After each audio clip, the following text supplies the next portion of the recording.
Hello everybody, it's David here and I'm back with another breakdown.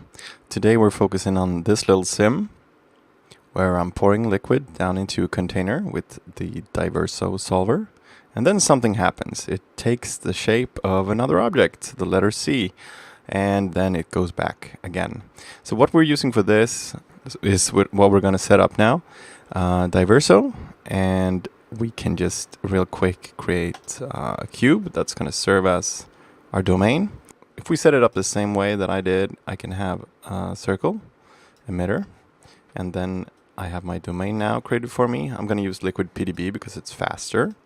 Some people argue that the SPH solver is more accurate, but according to the release documents of the 10.5 update, which just came out, supposedly they've brought up the quality of the PBD solver to something reminiscent of SPH fluids. But that's for another tutorial, really. What else do we need? We need a gravity.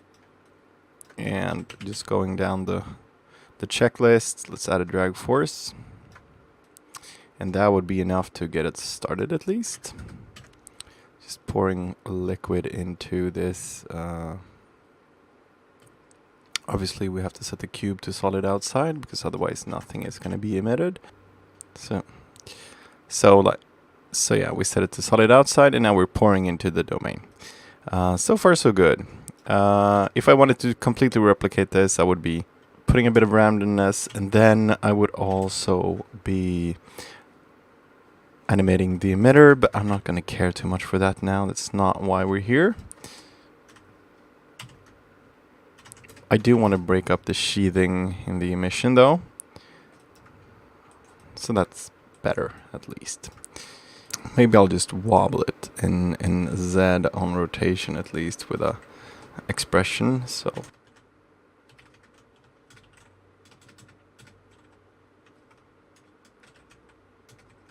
20 sine 2t. So it's gone back and forth. Let's just let it emit for, 100 frames. Maybe we'll have the speed even higher. We'll have it at 5. And then by the time we go to 110, we're going to kill the emission. So we have some kind of volume.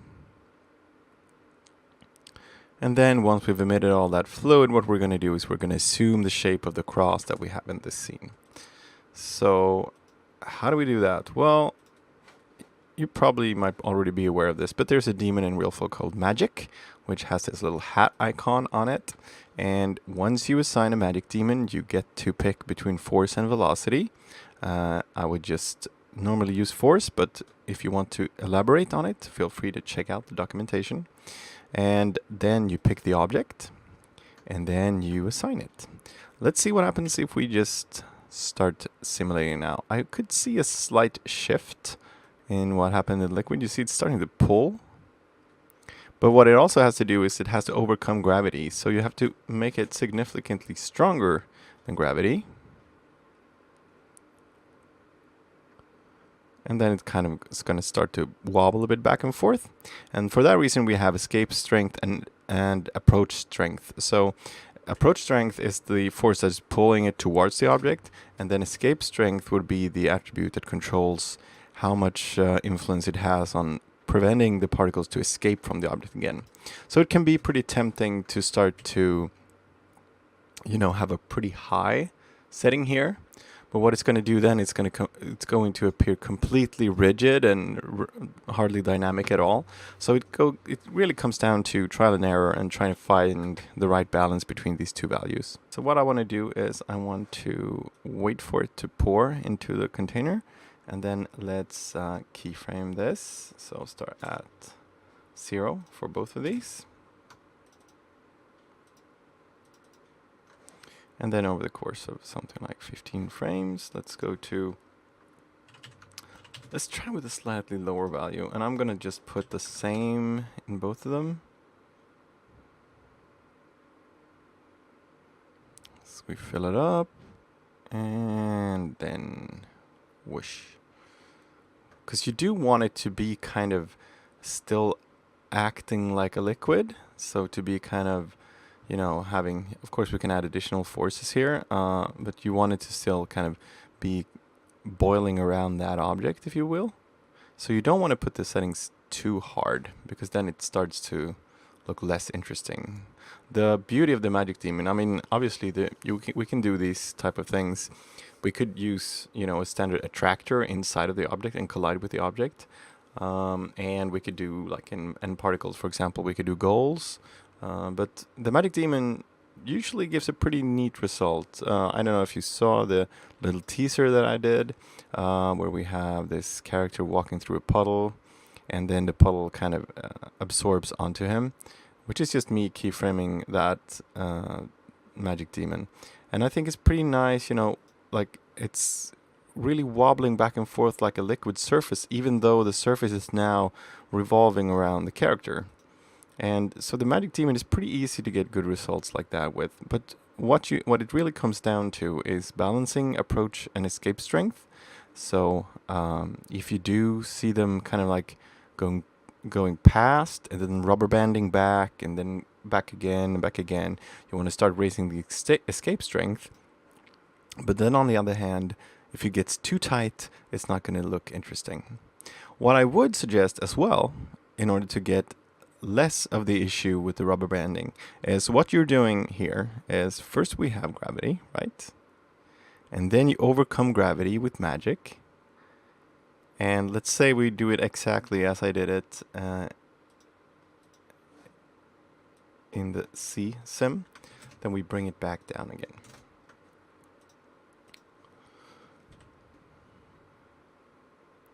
Let's go back to 60 and go from here. That's all good.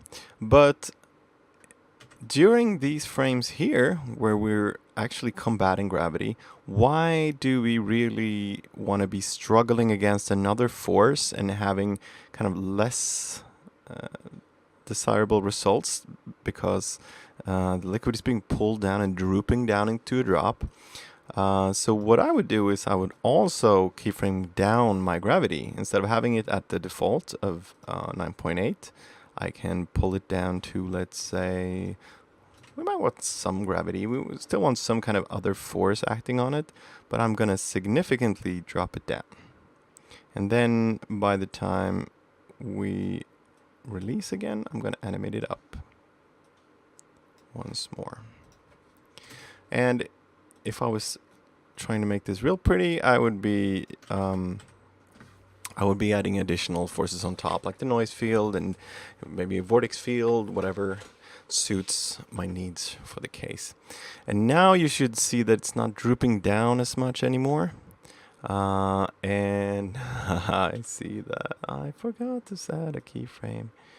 Let's see. Add a curve. Oh, this wasn't right. So we should not go to 0, we should go with 9.8, not to vacuum. Another thing I don't like is having these auto Bezier tangents when it comes to animating force fields, because what happens is it gives a curvature, and essentially we have, you know, almost 0 here in the middle. So I just like to keep those linear. You're not going to see some kind of like an artifact that is a steep fall off or anything like that, because everything is being simulated on top of it and reacting with each other in a fluid way. So there we have it, falling down, being pulled up.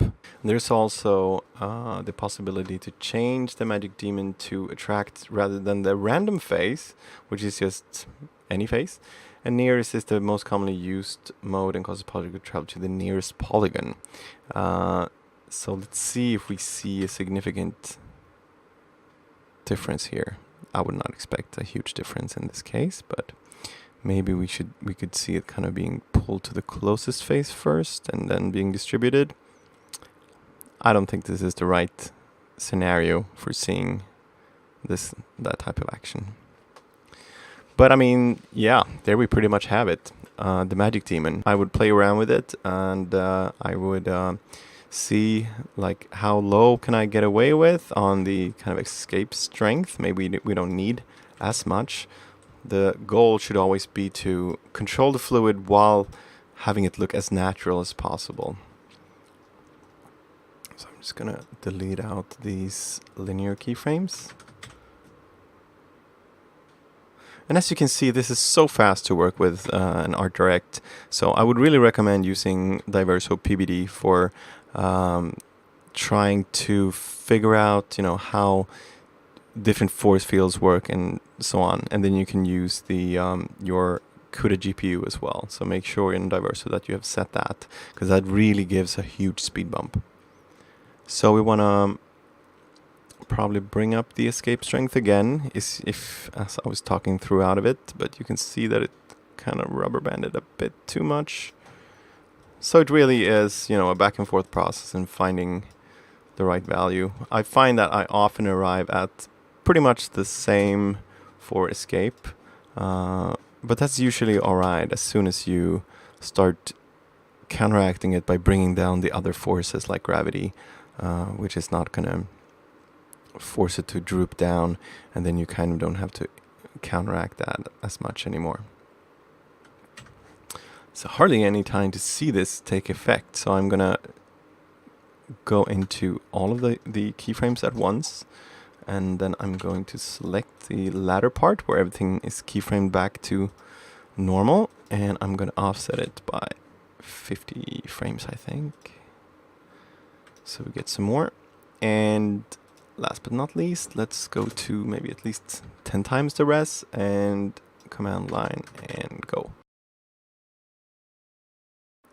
And here we have the result, a little more particles now, and we can see it being sucked up and then oscillating back and then falling down again. So let me preview this. I'm gonna hide our emitter, hide the grid, and preview. So we're starting to come to conclusion of this little breakdown, and I'm so excited that we were finally able to do a short and sweet breakdown of one of these. There's of course a lot to elaborate on, but I will leave the experimenting up to you, which is the way it should be, really. If you have any questions or suggestions, always hit me up right here on YouTube in the comments, or via Twitter at Davesplaining. You can also send me an email to davesplaining@gmail.com. You can also reach me via my Facebook page, which is titled Davesplaining, just as the channel is, or Instagram, which has the same handle at Davesplaining. Obviously, I would love to see what you can come up with using the techniques I've showed you.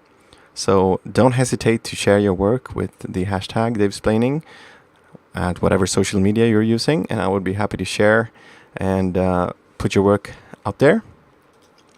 Now let's see this in real time-ish. If you liked the tutorial, please give it a like or give us your thoughts below. I would love to have you as a subscriber to the channel. And if you think there's any one of your friends that might be interested in learning about CG and liquid simulation, then feel free to share and spread the word. I really appreciate your support and tuning in to check out the video.